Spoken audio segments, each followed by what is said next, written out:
matakpan, yung ma-shaded ka agad, mabilis matakpan yung lupa natin. Tapos tignan nyo, dami ng lumot, ang lambot na, hindi na makakaporma na yung buto ng damo dyan at yung laglag ng combine harvester na buto ng palay. Lalo't nagpa-land preparation tayo 7-7 or 30 days. Yun yung proper land preparation, patubuhin na yung mga damo at laglag ng combine harvester para wala na kayong herbicide, hindi na kayo gagamit para wala nang delay. Lalo't yung mga gumagamit ng 2,4-D ay nakakasira yan sa palay pag mali yung rate of dosage, nakakabansot yan mga kapre. Kaya iwasan natin, lalo't nakakasira ng lupa. Taon yan bago matanggal yung epekto sa lupa, nakakapag-acidic yan ng lupa, paaasimin niya at sisirain yung ibang elements. Okay, maraming salamat. Happy farmers. Ito na mga ka-agritipeds, ka-farmers, kamanang, kamagsasaka. Ayan, bumalik tayo ngayon, nasimulan na nila, malayo na, alauna, time check tayo 1:30. Ayan yung tanim natin, wala tayong kanyan, tali, ordinary lang na 20 by 20 to 20 by 15 centimeter or 8 by 7 inches. Ayan, nandyan sila uncle. Yan, walang iba-iba yung mga nagtanim dito. Yan, uncle ni Mrs. Ayan, yung mga nagtanim dito, taga Malig din at Quezon. Yan. Ayan, ipakita ko lang sa inyo saglit yung kung paano na itanim. Ito yung SL28. So, ayan, dito sa kabila. Tapos dun sa punlaan natin, bali ang may itatanim dun ay yung Longpin 2096. Tapos puntahan natin yung SL8H doon sa likod para may pakita ko sa inyo yung portion na tatamnan. Ang lakas ng tubig, buti mayroon tayong kanal. Kung wala tayong kanal doon na ginawa, ayan, pang trap, yan, nag-i-exit yan, mapupuno yung sakahan natin. Sayang yung mga pinaglalagay natin dyan. Okay, mapupuno yan. At least ang mga to ay naka-exit na. Ayan, ayun na. Hope matatapos ngayon, alauna pa lang naman. Ayan, si Uncle tsaka Santi yung nandyan. Ito naman sa pangalawang pinita. Talaga swerte. Ayan, mukhang uulan na naman. Awan palimusot nga kayo, panay lagar arbay, sagtunto daw. Wow, sa bagay, ang benepisyo naman nito mga gre, hindi na initan ng kwan, didiretso yan. Benepisyo pa rin yan para hindi malalanta yung kwan natin, katatanim na palay. Ayan. O, nandito naman si ate, ayan. Walang iba-iba yan. Kamag-anak din, taga Malig at Quezon po. Yung mga kwan dito, manananim natin. Ayan. Si Kabisilya naman, nandun. Yun, puntahan nyo yung Kabuyadaw, pinsan nung seed grower. Tanong nyo lang sa seed grower. Sila yung nagtatanim ng street planting doon, dyan sa San Jose Norte. Taga San Jose Norte din. Inunang tinamnan doon, tapos tayo yung isinunod. Natamnan na yun, yung 2 hectares niya doon. Yung seed grower ng DE Rice. Ayan. Ayan. Okay na. Ayan, pasyalan natin. Ikutan natin ng mga to. Ayun, nandun naman yung kasama nating isa. Ikot ako, bagla may patublak. Ayan, may stick po tayo. Pag dumaan kayo sa malambot, kailangan nyo ng stick. Ayan, iikot ko sa inyo. Ganyan na, medyo ayos na ang leveling ng kuwan natin dahil nagpa second leveling tayo at final leveling. Sa susunod dito, mas pantay na naman. Yun yung sinabi ko sa kuwan kasi hindi nila ma-perfect kagad dyan dahil nga ay kulang sa oras, ganun. Okay, unti-untihin lang. Ayan, ito SL20 pa rin yan. 1, 2, 3 hanggang dito yung SL20 natin. Yan, may kanal tayo dito. Pwede na nating i-release ito pag nakatanim na sila para hindi mapupuno ito. Ngayon, kailangan pa rin kasi nila may tubig konti para mabilis nilang tamnan. Ayan, i-release na natin to para hindi agagnab. Sabi sa Ilocano dyan, hindi papasok yung tubig dyan. Okay, kailangan pag nagpatanim kayo, wala na kayong nakikitang mga ukol dyan, lalo lowland tayo at nakapalibot sa atin yung kanal, ay kailangan mapatay yung kuhol. Hindi kagaya niya no, katabi natin 10 days mamahigit yan, hindi pa na-recover. Ganyan yung sample, isasample ko sa inyo yung punlaan na nasaktan at hindi inayos yung punla. Ayan, pasensya na sa may-ari dito. Ayan, ibig sabihin yan, wala nang may isusuwi yan. Pag nasa panicle ka na, kukunti pa suwi mo, lilima, nabibilang mo. Ayan yung punlaan na hindi inayos. Ayan, bako-bako. Kaya ang resulta, pag nung binunot, matigas. Wala man lang kanal, iisa yung kanal, 1, 2. Oh, ayan, punlaan niya yan, hanggang doon. Lahat ng naninilaw dyan sa kanya. Yun, yung pinakita ko dun sa irrigated, yun, yan pa rin. Kasi sa pagpupunla pa lang, sablay na. Hindi sinunod yung tamang pagpupunla. Kaya yan, ano i-expect mong anihin dyan? Area or mas mababa sa area ang i-expect mo dyan kasi nasaktan na. Ayan o, tignan nyo yung lupa natin, linulumot na yan. Kita nyo yung lumot dyan, nakapalutan na, wala nang sisibol na mga damo dyan, na malilis na tayo sa trabaho, gastos sa herbicide. Okay, hindi pa masasaktan yung tanim natin dahil sa herbicide. Kung mali yung paggamit nyo, mali yung rate nya, dahilan na nababansot, lumiliit yung puno, maghahabol na naman kayo ng abono doon para mapatangkad ninyo doon. Pag lumabas yung uhay noon, maliliit, kaya doon nasisira, lalo kung gumagamit kayo ng mga 2,4-D na nakakasira sa kwan. At yung lupa, herbicide, taon yan bago kwan, umi-epekto yan, taon nakakapasira sa lupa natin. Okay, ayan, acidic, nagbibigay acidity pa rin yan. pH, sinisira niya yung pH level ng lupa. Pero wag naman sobrang alkaline, tataas sa 8, wala na. Pag tataas hindi rin maganda. At least nandun tayo naglalaro sa pH level. Pag sa rice ay 6 to 7, yun yung pinakamagandang pH level para maganda yung pagsipsip sa nutrients, yung mga linalagay natin ng ating palay. Okay, ayan, dito banda, yun yung kanal kanina, SL8 na ito. Yun yung punla ng SL8, 1. Tapos dito SL8 na ito. Tapos ito, magsasalubong na lang sila dyan kung ilan yung kulang. Tapos doon sa likod, sa pinaka-upland natin, mataas na bahagi, long pin 2096 na yan, hanggang doon sa ikutan natin. Ipaikot ko sa inyo para ma-actual nyo. Sana hindi tayo dito na tayo dadaan kasi malambot doon. Okay, ayan yung upland natin, wala ng tubig. Dito SL8 pa rin ito. SL8 ito, long pin na doon sa likod. Ayan, halos pumarehas din yung punla. Doon banda, ayan, tagubat to. Diba kabilis matuyuan doon. Pero maganda magsuwi doon kung binigyan natin ng may sapat na sustansya, lalo doon banda sakala masikatan ng araw kung alas 10 na nabibitin sa suwi doon. Kulang sa solar radiation, kailangan may sapat na sustansya. Yan ang purpose niyan, para hindi malambot. Ayan, di kaya atras, malambot. Dadaan doon sa kabila, malambot. Balik, push muna natin. Malambot, naluunag. Yan, dito dadaan yan, oh. Yung kwan natin, linulumot na. Yan, ang benefits niyan, mahirapan lang sumibol yung damo pag nabalutan ng lumot.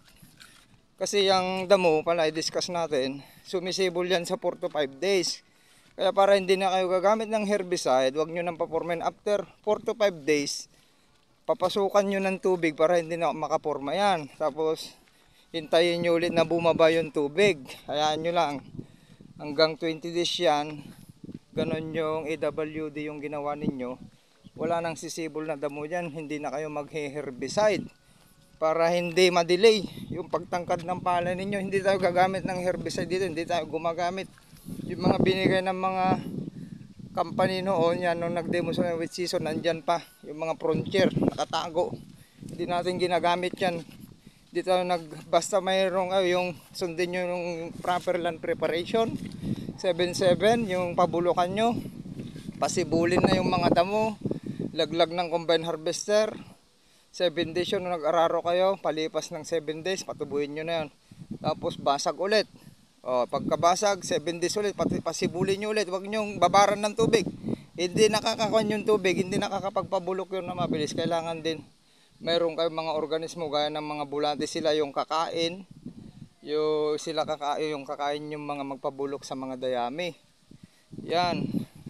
Dapat mapasingaw nyo rin, ulitin ko, mapasingaw nyo yung mga methane gas. Pag hindi pa na-decompose yung mga dayami dyan, hindi na bulok, yun yung nagkakasikit yung palay. Pagkatanim ng palay, naninilaw dahil yung ugat nun ay nasisira. Mainit. Mainit sa ugat yun, hindi pa na-decompose, kaya nagkakasakit yung palay. Kaya kailangan din mapasingaw. Kaya nga maganda yung lupa na napabitak, tapos mag-abono ka. Kasi napasingaw mo na yung mga gases doon.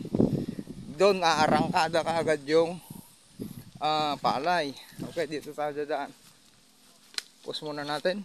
Yan yung leveling dito sa taas, madaling matuyan. May kanal pa rin dito, kaya nga napalibutan tayo ng kanal. Bawas na tayo ng isang pinitak. Sa 15,000 halos ang lumalabas na lang dyan ay 14,000 square meter. Kaya pag umani tayo dito, compute natin sa divide 14 lang, total ani yun lang, hindi 15.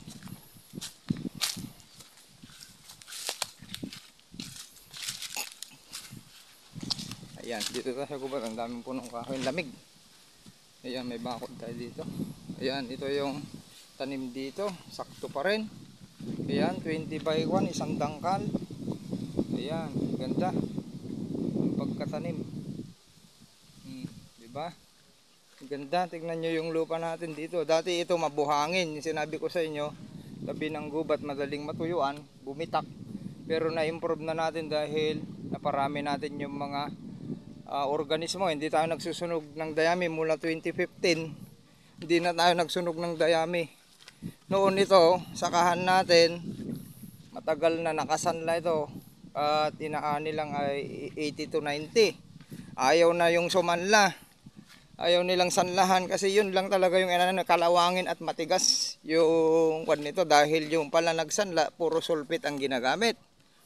Kaya acidic siya pag kinalawang. Acidic na, maasim yung lupa at matigas. Ngayon unti-unti natin in-improve yan. Hindi na tayo iwasan yung magsunog ng dayami. Dahil pag hindi nyo sinunog yon, yung 5 tons na dayami ay katumbas na ng kanyon. Sabihin na natin tagwa 1 bag na abono, di nakatipid na kayo ng 3 bags na abono na nitrogen, 1620 at potassium. Yun yung natipid nyo. Tapos yung mga organismo hindi nyo napatay, kasi pag nasunog yan, sunog pati yung mga hindi nyo nakikita microscopic, hindi nakikita microscope lang mga organismo. Tanging nakikita nyo yung trabaho ng bulate. Yun yung kanyo pag nagsunog kayo ng dayami. Pinatay nyo na, kaya tumitigas yung lupa. Kaya nahihirapan kayo i-ani ng maganda. Hindi kayo aani kung hindi kayo gagamit ng maraming abono. Dahil yung lupa ninyo ay matigas. Ayan, ito yung lungpin na dito. Hanggang doon ay lungpin. Ayan, okay din. Ang ganda ng pagkatanim. 2 to 4 puno yung kwan natin dito. Walang single. Oh. Kasi hindi natin kakayanin yung 3 to 5 na protocol ni Engineer Danilo Bulos. Idol natin na umaanin ng 350. Halos 350 per hectares. Hindi natin kakayanin. Kulang tayo sa yung taga Nueva Ecija. Kaya nag-adjust tayo. Ang gawin na lang natin, agahan nating pakainin ng pakainin para maglabas ng sowi. Mahabol natin yung average na kahit 30 sowi lang para mabot natin yung 300 kaban per hectares. Ayan, tignan nyo, lumot-lumot na. Makaarangkada ka agad yung kwan natin. Ayan na. mayroon na tayong 30 minutes. Ito, abangan nyo sa YouTube channel natin, Agritipid PH. At hindi kasi sa more than 10 minutes hindi pwedeng i-upload sa Facebook. Kailangan buo, kailangan maputol. Kaya sa YouTube kayo pupunta kahit gaano ka kwan yun, kalaking files ay pwede. O ito naman yung isa, okay din yung tanim. Ayan. Wala po tayo, hindi po straight planting to, straight waray, ordinary lang po na pagkatanim. Pero tignan nyo yung aanihin natin dito, abangan ninyo. Ayan, ganyan dapat malinis yung pilapil dahil pamahayan ng para takpan nyo, para mapatay yung mga itlog ng insekto kahit di na kayo gagamit ng insecticide.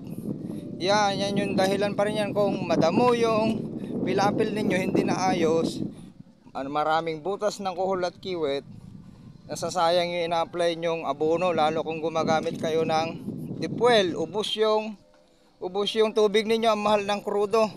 Kailangan lahat yan matapalan para tinapalan nyo na rin yung itlog ng insekto.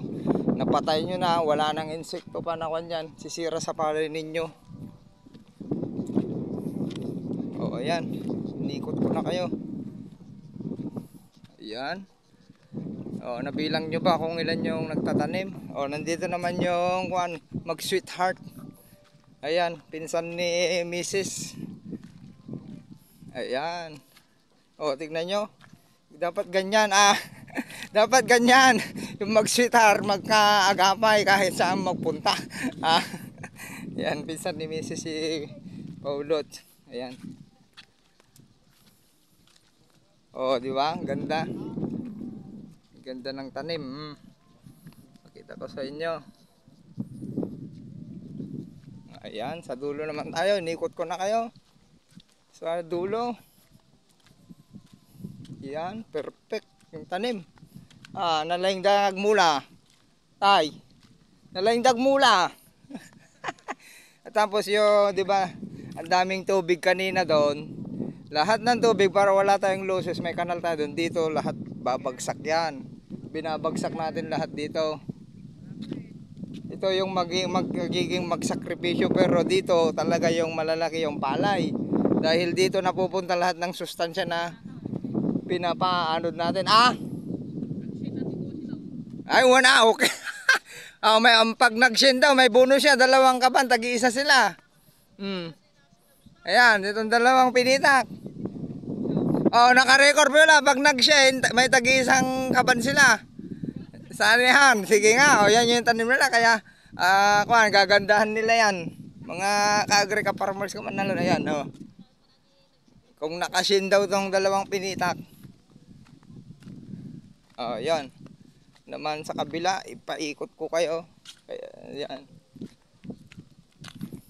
Okay, sharing dito si Agritipid bumalik para sa inyo, para ma-live natin. Okay.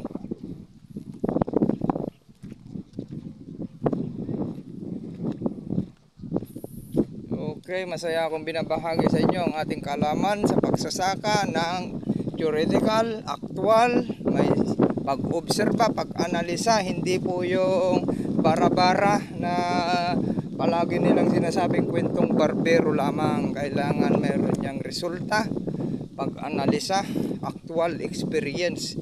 Kaya kahit nakapikit kayo, ay alam niyo na kung may nagtanong sa inyo, alam niyo na yung mga nangyari, dahil iba pa rin yung nag-actual kayo.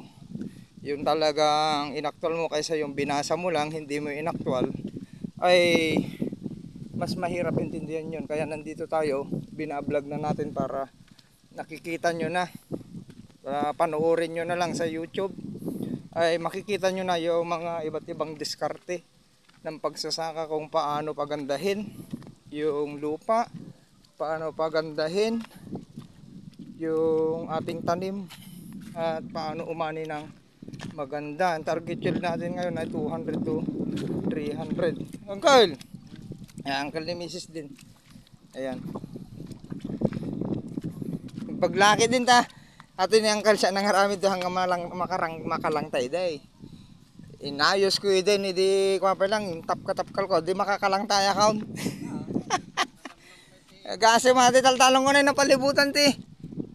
Napalibutan ti ko ati. May sa silong tinapukaw. Kuna nga ro, isang pinitak yung nawala. 1 metro yan ang ganda. Napali. Napukaw na eh.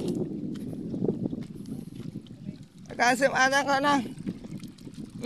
Sakripisyo amin. Tano matrapla da kita. Danong nga sobra-sobra.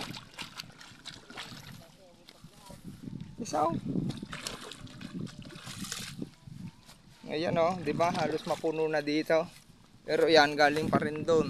Hindi tayo magtatapon ng sustansya. Dapat nakakuha lang. Ito naman, yung galing lang doon sa gilid ng sa irrigation to. Di ba may kanal tayo doon sa punlaan na ginawa? Ito yun. Umaagos dyan. Okay. Sharing is caring. Kakat na natin. Maraming salamat. Ayan, nakita nyo na. Ayan, tatanim na rin tong pinsan natin dito. Ayan yung kanal natin. Nakita nyo kung gaano kalayo yung linilinisan ko. Inaayos. Tinatapalan. Sakripisyo yan. Okay, kaya kumuha na tayo ng kasama dahil abangan nyo si Agritipid PH. Isinet up ko na. Naturuan yung kasama natin dito. Kaya naman natin ito mag-isa. Matagal na natin sinasaka to. Ngayon lang ay kumuha tayo ng kasama dahil time na ngayon 2024 para lumabas tayo sa ating lungga at ituro yung teknolohiya, tamang paraan mula seeds, pagpili ng quality seeds, paggawa ng punlaan, land preparation, nutrient management, water management, ayan. Ay ano pa, pest management. Kung maaari huwag kayong gumamit niyan. Pagandahin yung lupa, yun, pagandahin yung lupa, pababain yung gastos para malaki yung ani at kita. Ayan, meron tayong kanya, no, pati muhon meron to, nakapalibot. Ayan, ayos na. Ayan, medyo nagre-release tayo ng tubig dyan. Bukas yan ay okay na. Okay, ganun na lang. Sharing is caring. Ayan, ang ganda oh. Ganda ng tanim. Ayan, medyo malalim dito. Kasi yan oh, ang daming bumabagsak na tubig. Maraming salamat. Bye bye.